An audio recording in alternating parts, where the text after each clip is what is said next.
Hello and welcome to FEMA 1999। FEMA 1999 के 7th session में आपका हार्दिक स्वागत है।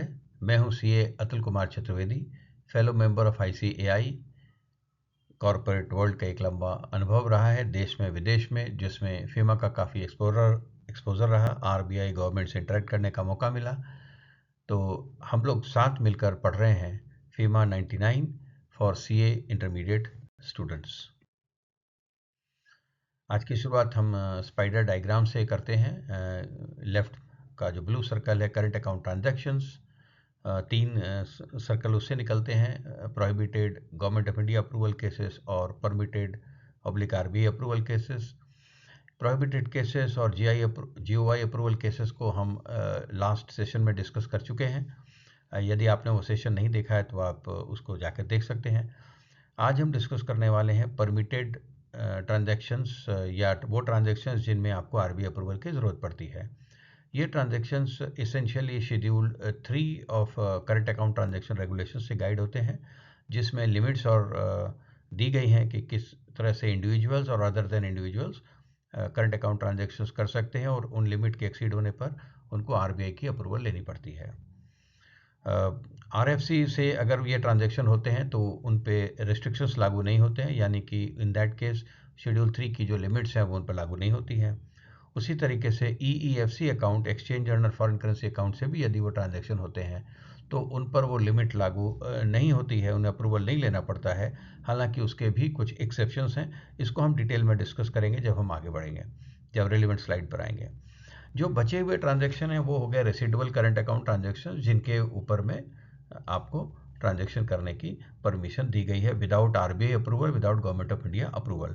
हाँ, उनसे रिलेटेड जो फर्दर कंडीशंस हैं वो आपको मीट आउट करनी पड़ती हैं। जैसे एक्सपोर्ट्स करते हैं तो उनका रियलाइजेशन करने से संबंधित रिक्वायरमेंट्स, एक्सपोर्ट करते हैं तो उससे रिलेटेड एक्सचेंज कंट्रोल के रिक्वायरमेंट्स, वो तमाम चीज़ें करनी पड़ती हैं। लेकिन एज सच आपको आरबीआई अप्रूवल की ज़रूरत नहीं पड़ती है।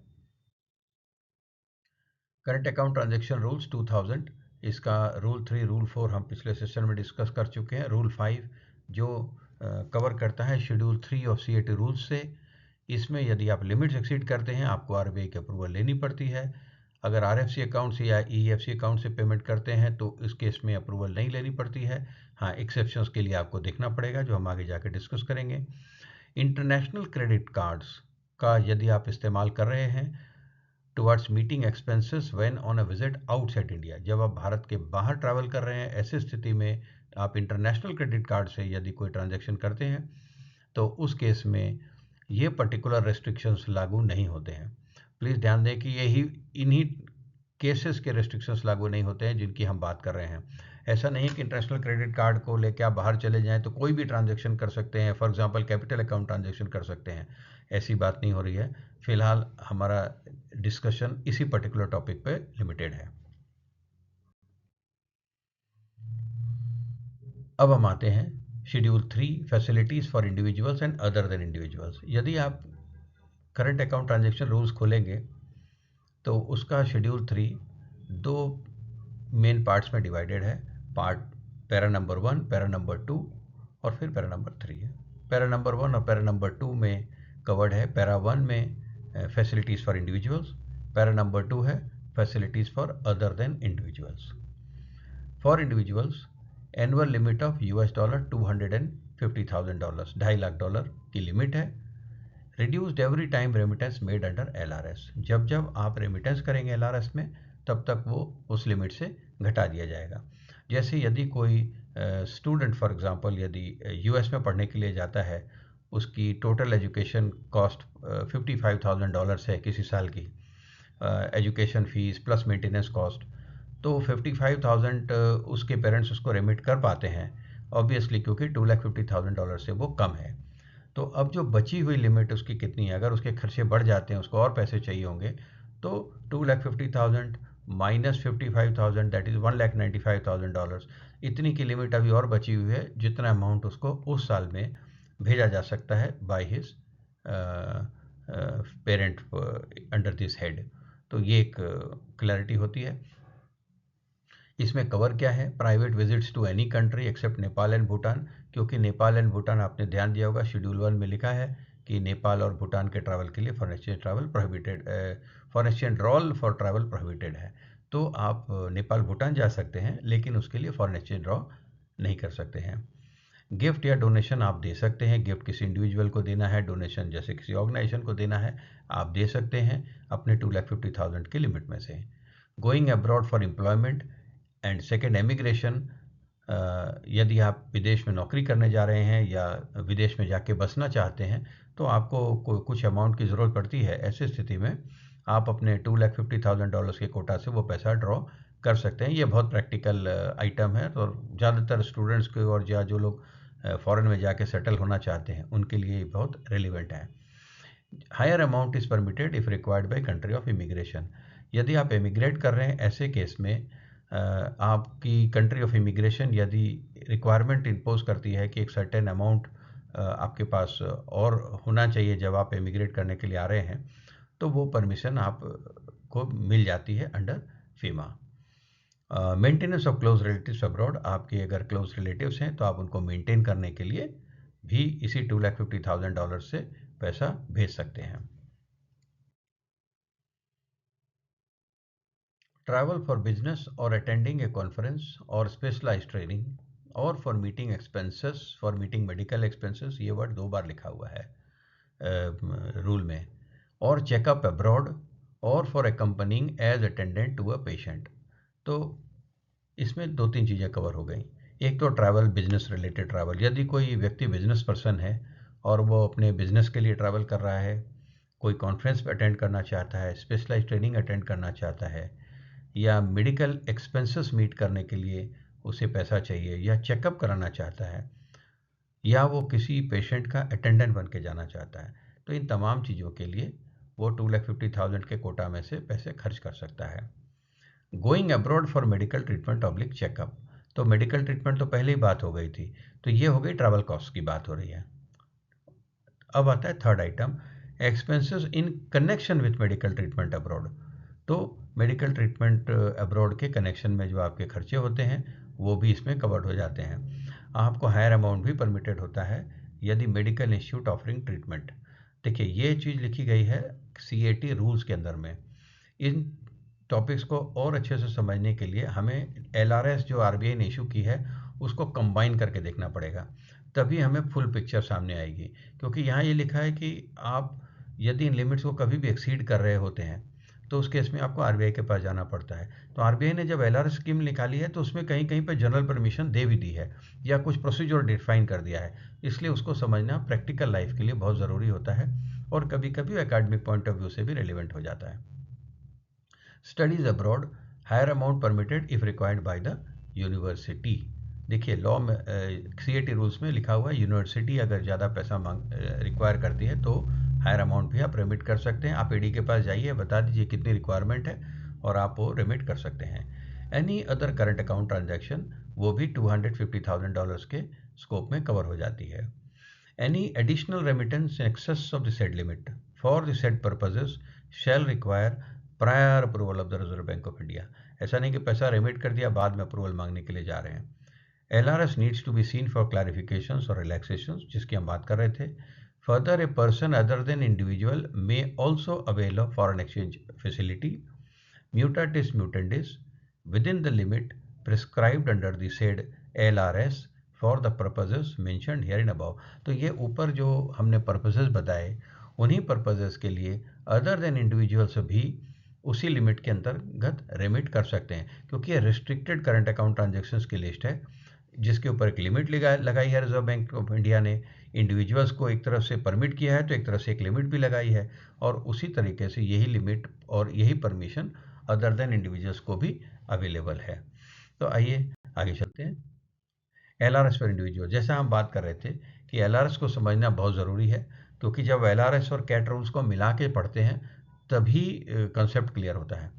प्राइवेट विजिट्स के लिए LRS स्कीम में लिखा हुआ है, for private visits abroad other than to Nepal and Bhutan any resident individual can obtain foreign exchange up to an aggregate amount of $250,000 from an authorised dealer और FFMC money changers in any one financial year. आपको एक साल में विदेश यात्रा करने के लिए प्राइवेट विजिट्स के लिए $250,000 ड्रॉ करना अलाउड है, irrespective of the number of visits undertaken during the year. ऐसा नहीं कि एक बार की लिमिट है, ये पूरे फाइनेंशियल ईयर की लिमिट है। आप एक बार जाएं, 2 बार जाएं, 10 बार जाएं, वो आपके ऊपर है। All tour related expenses, including cost of rail, road, water transportation, cost of Eurorail, passes, tickets, etc. outside India, and overseas hotel/lodging expenses shall be subsumed under the LRS limit. The tour operator can collect this amount either in Indian rupees और in foreign currency from the resident travel. आप resident traveller हैं, आप विदेश जा रहे हैं, तो आपका टूर ऑपरेटर आपसे ये ऊपर जो आइटम बताए गए हैं उनका पैसा इंडियन रुपीज़ में कलेक्ट कर सकता है, फॉरेन एक्सचेंज में कलेक्ट कर सकता है। लेकिन ये जो भी अमाउंट कवर्ड है ट्रैवल की स्कोप में, इन अमाउंट्स को $250,000 की लिमिट के अंदर ही आपको कवर करना है। और ये आपको भी केयर करना पड़ता है, क्योंकि ये ट्रांजैक्शन आपका एडी के थ्रू नहीं जा रहा है, तो ऐसे केस में एक जिम्मेवारी आपके ऊपर आती है।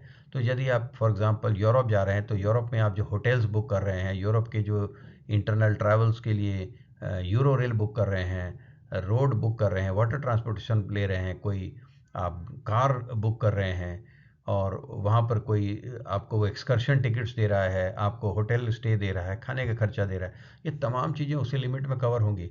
और आप ये इस गलतफहमी में ना रहें कि हमने तो ट्रैवल टूर ऑपरेटर को पैसा रुपए में दिया है, तो ये $250,000 की लिमिट में नहीं आता है। ये 100% उस लिमिट में आता है, इसको आप ध्यान रखें, और ये कंट्रोल आपको करना पड़ेगा। बिजनेस ट्रिप, इसको भी अच्छे से समझते हैं, इसको किसमें एक एक्सेप्शन भी है। Visits by individuals in connection with attending of an international conference, seminar, specialized training, apprenticeship training, etc. are treated as business visits. आखिर business visits में इन तमाम चीज़ों को क्यों ऐड किया गया? क्योंकि CAT रूल्स में कहा है कि बिजनेस ट्रिप्स के लिए आपको $250,000 की लिमिट है। तो यदि मैं अपना कोई व्यवसाय करता हूँ और मैं उसका प्रोपराइटर हूँ या पार्टनर हूँ, तो ऐसी स्थिति में मैं जब ट्रैवल करूँगा तो ये बिज़नेस विजिट्स हो जाएंगे। और इनमें ये प्रश्न ना उठे कि कॉन्फ्रेंस, सेमिनार्स, ये तमाम चीज़ें बिजनेस ट्रिप्स हैं या नहीं हैं। तो क्लैरिटी है कि ये बिजनेस विजिट्स में ही कवर्ड होंगी, और आपको $250,000 के कोटा में से फॉरेन एक्सचेंज ड्रॉ करना अलाउड रहेगा। For business trips to foreign countries, resident individuals can avail of foreign exchange up to $250,000 in a financial year, irrespective of the number of visits undertaken during the year। जैसा private visits का case था, वैसे ही business trips का भी case है। Number of visits से relevant नहीं है, टोटल आपको $250,000 पूरे साल में मिलेगा। उसको आप प्राइवेट विजिट्स में यूज़ करिए, बिजनेस विजिट्स में यूज़ करिए, या अदर परमिटेड पर्पसेस में यूज़ कर लीजिए। यहाँ पे आके एक इंपॉर्टेंट पॉइंट आता है। However if an employee is being deputed by an entity for any of the above and the expenses are borne by the latter, then such expenses shall be treated as residual current account transactions outside LRS and may be permitted by the AD without any limit, subject to verifying the bona fide of the transaction। तो क्या मतलब निकला? यदि आप किसी company के employ हैं, manager हैं, वाइस प्रेसिडेंट हैं, मैनेजिंग डायरेक्टर हैं, और आप उस कंपनी के सेल एम्प्लॉय हैं, और आप कंपनी के बिजनेस से जा रहे हैं और वो कंपनी आपका खर्चा बियर कर रही है, ऐसे स्थिति में वो रेसिडुअल करंट अकाउंट ट्रांजैक्शंस में कवर्ड होंगे, ना कि आपके LRS के ट्रांजैक्शन। और उस केस में एडी आपके ऊपर लिमिट नहीं लगाएगा, subject to verifying the bona fides of the transaction. Of course AD ये देखना चाहेगा कि ये बोनाफाइड बिजनेस ट्रैवल है by an employ of the company, या it is some kind of a some effort is being taken to bypass the main provisions। तो वो उतना वो देखेगा। बट अदरवाइज अगर आप किसी कंपनी में एम्प्लॉयड और आपको ऐसा लगता है कि मेरे तो ट्रैवल बहुत ज़्यादा होते हैं, क्योंकि मैं ऐसी कंपनी में काम कर चुका हूँ, तो पर वो उसमें जो एक्सपेंडिचर हो रहा है उसकी आपकी प्राइवेट जो $250,000 की लिमिट है उसको भी इफेक्ट नहीं करेगा। तो ये क्लैरिटी होना ज़रूरी है। गोइंग अब्रॉड ऑन एम्प्लॉयमेंट हमने डिस्कस किया। A person going abroad for employment can draw foreign exchange up to $250,000 per financial year from any authorized dealer in India। 250,000 की लिमिट में आप एम्प्लॉयमेंट के लिए बाहर जा रहे हैं तो फॉरेन एक्सचेंज ड्रॉ कर सकते हैं पर फाइनेंशियल ईयर। एमिग्रेशन, यहाँ थोड़ा इंपॉर्टेंट है, इसको ध्यान से देखेंगे। A person wanting to emigrate can draw foreign exchange from AD category 1 bank and AD category 2 up to the amount prescribed by the country of immigration और USD 250,000। देखिए immigration तो एक ही बार होगा, तो इसमें फाइनेंशियल ईयर की तो बात करने का कोई मतलब नहीं है, हालांकि लिमिट ये फाइनेंशियल ईयर की है। तो आप अगर एमिग्रेट कर रहे हैं, आप पूरा बांध करके बुरिया बिस्तर जा रहे हैं विदेश में बसने के लिए, तो आपको $250,000 तक ले जाना अलाउड है RBI की तरफ से, LR स्कीम में लिखा हुआ है। और the higher amount up to the amount prescribed by the country of immigration. Country of immigration ने जो अमाउंट बताया है वो उसको ध्यान में रखा जाएगा। यदि वो ज़्यादा है तो कैट रूल्स को भी ध्यान में रखिए, उसको मिला के देख लीजिए, ज़्यादा भी लेके जा सकते हैं। आपको एविडेंस देनी पड़ेगी कि higher amount is required. Remittance of any amount of foreign exchange outside India in excess of this limit may be allowed only towards meeting incidental expenses in the country of immigration. इस चीज़ को समझना जरूरी है। यदि आप इस limit को एक्सीड कर रहे हैं तो फिर उसी हाल में एक्सीड कर सकते हैं कि आप कंट्री ऑफ इमिग्रेशन जहां आप जा रहे हैं वहां इंसिडेंटल एक्सपेंसेस हैं आपके शिफ्टिंग के, आपको मकान लेना है, उसके डिपॉजिट देनी है, जो भी काम करना है वो चीज़ें हैं। लेकिन एंड नॉट, ये नेगेटिव पॉइंट ज़्यादा रेलिवेंट है, नॉट फॉर अर्निंग पॉइंट्स और क्रेडिट्स। कुछ कंट्रीज़ में होता है कि आप एक सर्टेन अमाउंट अगर इन्वेस्ट करते हैं तो आपको कुछ पॉइंट्स मिलते हैं, क्रेडिट्स मिलते हैं, और उन क्रेडिट्स के आधार पर आप एलिजिबल होते हैं इमिग्रेशन के लिए। नॉट फॉर अर्निंग पॉइंट्स और credits to become eligible for immigration. इन चीज़ों के लिए वो सरप्लस परमिटेड आपको नहीं है। और उसका एग्जाम्पल क्या है? एग्जाम्पल दिया है by way of overseas investments in government bonds, land, commercial enterprise etcetera. यदि वो कंट्री कहते हैं कि अगर आप हमारी कंट्री में इमिग्रेट करना चाहते हैं तो आप एक बिजनेस खोलिए, उसके अंदर में $10 लाख की आप कैपिटल इन्वेस्ट कीजिए, या हमारे गवर्नमेंट के बॉन्ड्स परचेज कर लीजिए $1 लाख के, या आप हमारे यहाँ कम से कम $1 मिलियन का लैंड खरीद लीजिए, या कोई, तो आपको हम क्रेडिट देंगे या पॉइंट्स देंगे, उसके बेसिस पे आपको इमिग्रेशन मिलेगा। RBI कहता नहीं, उसके लिए हम आपको नहीं देंगे। अगर आप कहते हैं मुझे कोई गोल्डन वीज़ा खरीदना है $5 मिलियन दे करके, इससे आपको क्रेडिट मिलेगा, तो वो हमारे LRS में कवर्ड नहीं है, और इस बेसिस पे आप एक्स्ट्रा अमाउंट रेमिट नहीं कर पाएंगे कि साहब ये तो amount prescribed by the country of immigration है। ठीक है जी। मेडिकल ट्रीटमेंट अब्रॉड, ये बहुत कॉमन रिक्वायरमेंट है। Authorized dealers may release foreign exchange up to an amount of $250,000 or its equivalent per financial year without insisting on any estimate from a hospital or doctor। जब आप authorise dealer के पास जाते हैं तो authorise dealer आपसे hospital का या doctor का एस्टिमेट नहीं मांगे, ऐसा LRS में लिखा हुआ है कि AD को ये इंस्ट्रक्शन है कि आप उनसे कोई एस्टिमेट मत मांगिए, as long as requirement is for medical treatment abroad and as long as the amount is within the limit of 250,000 per financial year। फिर से याद रखेंगे, दोबारा हम डिस्कस कर रहे हैं कि 250 is not per purpose, it's a overall limit and within the overall limit also it's a purpose limit। For amount exceeding the above limit, यदि आपकी ऐसी रिक्वायरमेंट आती है कि अमाउंट ज़्यादा चाहिए होता है, ADs में release foreign exchange under general permission. RBI ने देखिए यहाँ एक general permission they the, based on the estimate from the doctor in India और हॉस्पिटल ऑब्लिक डॉक्टर अब्रॉड। देखिए वहाँ जब हम पढ़ रहे थे तो वहाँ ये लिखा था कि based on estimate from the hospital abroad, लेकिन RBI ने जब जनरल परमिशन दी है LRS के अंतर्गत तो वहाँ लिख दिया है based on the estimate from the doctor in India, ये भी लिख दिया, और हॉस्पिटल ऑब्लिक डॉक्टर अब्रॉड, तो इसको ध्यान में रखेंगे। A person who has fallen sick after proceeding abroad may also be released for an exchange by an authorized dealer without seeking prior approval of the RBI for medical treatment outside India। देखिए ये लिखा है कि जब आप बाहर जा रहे हैं तो पैसा लेकर के जाएंगे ट्रीटमेंट के लिए। अब आप बाहर जब गए और बीमार पड़ गए तो इन्होंने कहा कि नहीं, वैसे केस में भी आपको RBI से अप्रूवल मांगने की ज़रूरत नहीं है, आप फॉरेन एक्सचेंज रिलीज कर सकते हैं उनकी ट्रीटमेंट के लिए। In addition to the above, an amount up to USD $250,000 per financial year is allowed to a person for accompanying as attendant to a patient going abroad for medical treatment और checkup. तो $250,000 की limit तो patient की है जो जा रहा है, और $250,000 की ही लिमिट उसके साथ जो अटेंडेंट जा रहा है उसकी भी है। तो ये 250 + 250 $5 लाख बन जाते हैं। Facilities available to students for pursuing their studies abroad. AD Category 1 banks and AD Category 2 may release foreign exchange up to USD $250,000 or its equivalent to resident individuals for studies abroad without insisting on any estimate from the foreign university. यदि कोई student विदेश पढ़ने जा रहा है तो $250,000 तक का तो पैसा उसको पढ़ने के लिए रिडमिट किया जा सकता है। उसके लिए फॉरेन यूनिवर्सिटी से एस्टीमेट लाने की ज़रूरत नहीं है। जैसा अभी हम पहले डिस्कस कर रहे थे कि $30,000 फीस है, $25,000 या $30,000 का उसका मेंटेनेंस कॉस्ट है, तो यह तमाम अमाउंट तो उसमें कवर्ड हो जाएंगे।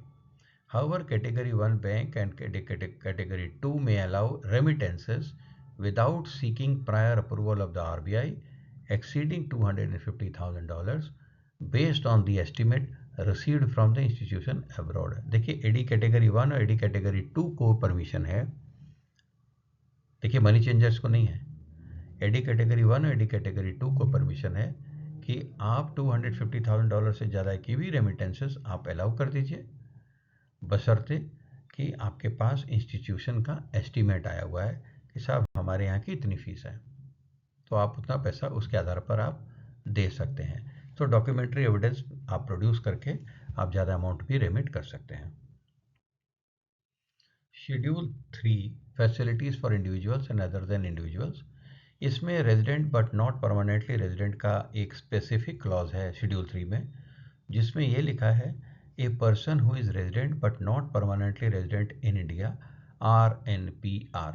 इसकी डेफिनेशन नीचे दी गई है, हम फिर उसको आगे डिस्कस करेंगे। बट फिलहाल एक ऐसा व्यक्ति जो भारत का रेजिडेंट है और परमानेंटली रेजिडेंट नहीं है and is either a citizen of a foreign state other than Pakistan, या तो वो किसी विदेश का नागरिक है, US का है, UK का है, UAE का है, किसी भी कंट्री का वो सिटीजन है अदर देन पाकिस्तान, और is a citizen of India who is on deputation to the office or branch of a foreign company or subsidiary or JV in India of such foreign company।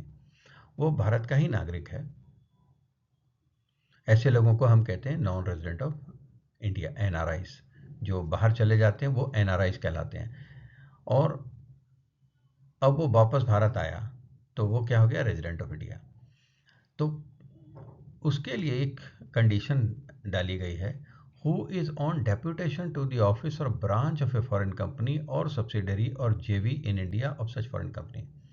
आप एक Indian हैं, इस वाली category को ठीक से समझते हैं। आप एक इंडियन सिटीजन हैं, आप फॉरेन में किसी कंपनी में काम करते हैं, फॉर एग्जांपल आप शेल में काम करते हैं या एक्सॉन में काम करते हैं या सिटी बैंक में काम करते हैं, और आपको वो फॉरेन कंपनी इंडिया की अपनी किसी ब्रांच या ऑफिस में डिप्यूट कर देती है। ऐसा अक्सर होता है, इंडियंस बहुत टैलेंटेड लोग हैं, पूरे दुनिया में बड़ी बड़ी MNCs में काम कर रहे हैं, और अक्सर ऐसा होता है कि जब इंडिया में कोई अच्छी अपॉर्चुनिटी बनती है तो उनको भेजा जाता है, उनको इंडिया हेड बनाकर या बड़ी पोजीशन में भेजा जाता है।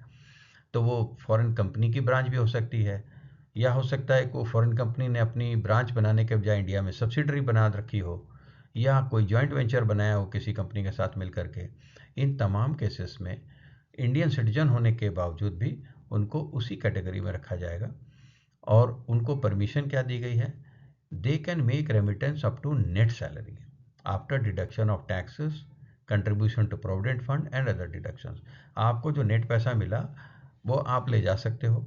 ऑफ कोर्स इंडिया में अपना खर्चा चलाने के लिए आप पैसा रखोगे, वो रखा के आप भेज दोगे, पर वहाँ पर आपसे सवाल नहीं पूछा जाएगा कि आप कितना पैसा रेमिट क्यों कर रहे हो। जितनी नेट सैलरी है वो आप रेमिट कर सकते हो। Explanation, a person resident in India on account of his employment और deputation of a specified duration irrespective of length thereof. Length आपकी कितनी भी हो, अगर आप ड्यूरेशन बेस्ड असाइनमेंट पे आए हैं 2 साल के लिए, 3 साल के लिए, 4 साल के लिए, तो आप कहलाएंगे RNPR, resident but not permanently resident. और फॉर स्पेसिफिक जॉब और असाइनमेंट, यदि आप किसी स्पेसिफिक जॉब के लिए आए हैं, किसी असाइनमेंट पे आए हैं, फॉर एग्जांपल एक प्रोजेक्ट एग्जीक्यूट हो रहा है उसमें आप साइट इंजीनियर हैं, तो the duration of which does not exceed 3 years.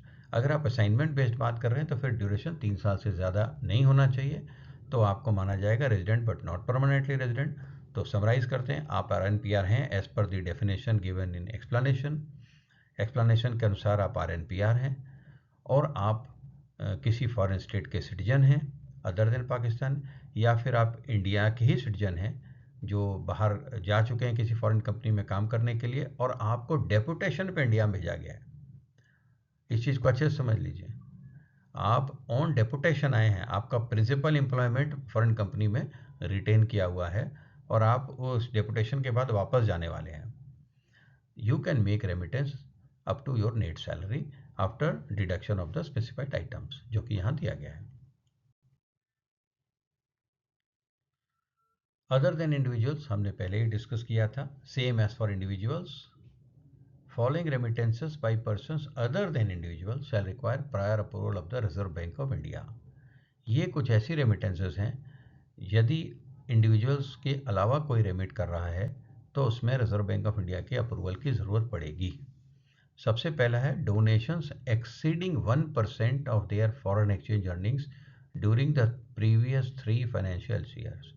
पिछले 3 फाइनेंशियल ईयर्स में आपकी जो टोटल फॉरेन एक्सचेंज अर्निंग्स है उसका 1%, और $5 million which ever is less, दोनों में से जो सबसे कम होगा वो ले लिया जाएगा। तो उदाहरण के लिए $100 मिलियन की यदि आपकी पिछले 3 सालों की फॉरेन एक्सचेंज अर्निंग्स हुई है तो उसका 1% हुआ $1 मिलियन, और $5 मिलियन, तो 5 मिलियन और 1 मिलियन में लोअर फिगर हुआ $1 मिलियन, तो विच एवर इज लेस। आप अगर $1 मिलियन तक का रेमिटेंस कर रहे हैं under this in this example, तो क्या होगा, आपको RBI अप्रूवल लेने की ज़रूरत नहीं पड़ेगी। लेकिन यदि आप उस लिमिट को एक्सीड कर रहे हैं तो फिर आपको अप्रूवल लेनी पड़ेगी। और वो पर्पसेस क्या हैं, 3 स्पेसिफाइड पर्पसेस हैं जिस केस में आपको ये ज़रूरत पड़ जाएगी। कौन कौन सी? Creation of chairs in reputed educational institutes. आप हार्वर्ड यूनिवर्सिटी में कोई चेयर क्रिएट करना चाहते हैं, आप डोनेशन दे सकते हैं। Contribution to funds not being an investment fund. Investment fund के अलावा यदि कोई फंड है जो एजुकेशनल इंस्टीट्यूशंस प्रमोट कर रहे हैं तो आप उसमें दे सकते हैं पैसा as a donation. And finally contribution to a technical institution और बॉडी और association in the field of activity of the donor. यदि कोई ऐसी टेक्निकल इंस्टीट्यूशन है जो फॉर एग्जांपल ऑटोमोबाइल इंडस्ट्री की कोई कंपनी है और बाहर में कोई ऑटोमोबाइल की टेक्निकल इंस्टीट्यूशन है या बॉडी और एसोसिएशन है जो ऑटोमोबाइल फील्ड में है, तो आप उसको डोनेशन दे सकते हैं। और उस डोनेशन के केस में क्या होगा, 1% of last 3 years foreign exchange earnings और $5 मिलियन, इन दो फिगर को कंपेयर किया जाएगा। लोअर फिगर आपको डोनेट करना अलाउड है विदाउट RBI अप्रूवल, उससे ज़्यादा अगर आप रेमिट करते हैं तो फिर आपको अप्रूवल लेनी पड़ेगी। RFC केस में ये लेनी नहीं पड़ेगी, EFC का हम आगे डिस्कस करेंगे। कमीशन पर transaction to agents abroad for sale of residential flats और commercial plots in India exceeding $25,000 और 5% of the inward remittance whichever is more. Case क्या है, इंडिया में कोई रेजिडेंशियल फ्लैट है या कोई कमर्शियल प्लॉट है, इन दो तरह के ट्रांजेक्शन्स के लिए कोई एजेंट अब्रॉड है। मान लीजिए कि कोई यूके की किसी पार्टी को, यूके का कोई प्रॉपर्टी डीलर इंडिया में फ्लैट दिलवाता है या प्लॉट दिलवाता है, तो उस पार्टी को उससे वो प्लॉट सेल करवाता है, तो उसकी जो कमीशन होगी उस कमीशन के लिए आप कितना रेमिट कर सकते हैं, 5% और 25,000। तो जो बायर है वो उस पार्टी को रेमिट कर रहा है $25,000 और 5% इस एग्जांपल में, तो वो कर सकता है, लेकिन हायर ऑफ द टू। यदि उस लिमिट को आपने एक्सीड करना है तो उस केस में क्या होगा कि आपको RBI की अप्रूवल लेनी पड़ेगी। तो just to summarise, subject matter of the transaction is residential flats और कमर्शियल प्लॉट्स। इसकी लोकेशन क्या है रेजिडेंशियल फ्लैट्स और कमर्शियल प्लॉट्स की, वो प्लॉट्स इंडिया में लोकेटेड है, और ये सब्जेक्ट मैटर ऑफ सेल है। एजेंट इंडिया के बाहर बैठा हुआ है, उसको कमीशन पे करनी है $25,000 या 5% ऑफ द इनवर्ड रेमिटेंस। उस प्रॉपर्टी के लिए बाहर से जो रेमिटेंस इंडिया में आई है उसका 5% कमीशन के तौर पर रेमिट किया जा सकता है। $25,000 का एक फ्लैट अमाउंट है, इतना तो आप रेमिट कर ही सकते हो। उसके साथ आपको 5% कंपेयर करने की भी ज़रूरत नहीं है। जैसे अगर हम एग्जांपल लें कि कोई $10 लाख का ट्रांजैक्शन होता है तो 5% हो गया $50,000, तो आप $50,000 कर पाएंगे। लेकिन मान लीजिए कि वो ट्रांजैक्शन कम वैल्यू की ट्रांजैक्शन थी, तो 5% कवर नहीं हो रहा है उसमें, तो आप $25,000 तो फिर भी कर पाएंगे। और दोनों में से जो हायर लिमिट है, जब आप उसको एक्सीड करेंगे तो आरबीआई के पास आपको जाना पड़ेगा। ये बहुत इंपॉर्टेंट एग्जांपल है और कई बार इसका एकेडमिक वैल्यू होता है, प्रैक्टिकल वैल्यू भी होता है। फिर आता है रेमिटेंसेस एक्सीडिंग $10 million पर project for any consultancy services in respect of infrastructure projects and $1 million पर project for other consultancy services procured from outside India. समझ लेते हैं, आउटसाइड इंडिया कोई कंसल्टेंट है, आपने उससे कंसल्टेंसी सर्विसेज ली है। $10 million पर प्रोजेक्ट की कंसल्टेंसी सर्विसेज फीस अलाउड है पर प्रोजेक्ट, यदि इंफ्रास्ट्रक्चर प्रोजेक्ट है, कोई प्रॉब्लम नहीं है। और अगर अदर देन इंफ्रास्ट्रक्चर प्रोजेक्ट है, अदर कंसल्टेंसी सर्विसेज हैं, तो आप $1 million रेमिट कर सकते हैं यदि आपने वो कंसल्टेंसी सर्विसेज इंडिया के बाहर से प्रोक्योर की गई हैं। Remittances exceeding 5% of investment brought into India or $100,000, whichever is higher by an entity in India by way of reimbursement of pre-incorporation expenses। ये प्रैक्टिकल चीज़ है और अक्सर प्रैक्टिस में आती है। जब कोई कंपनी इनकॉर्पोरेट होती है तो उसको इनकॉर्पोरेट करने के लिए पेरेंट कंपनी को पैसा स्पेंड करना पड़ता है। वो अमाउंट जब कंपनी इनकॉर्पोरेट हो जाएगी तो इंडियन कंपनी अपने पेरेंट को पैसा रेमिट करेगी। तो वो अमाउंट जो होगा उसके लिए लिखा गया है कि 5% of investment brought into India और $1 lakh which is higher. $1 lakh या 5% अमाउंट इन्वेस्टमेंट जो लाया गया है, इनमें से जो भी हायर फिगर होगा उतना आपको रेमिटेंस करने की परमिशन है by way of reimbursement of pre incorporation expenses. Company incorporate नहीं हुई, खर्चा इनकर हो गया तो किसी ने इनकर किया, आप उसको रिइंबर्स कर सकते हैं।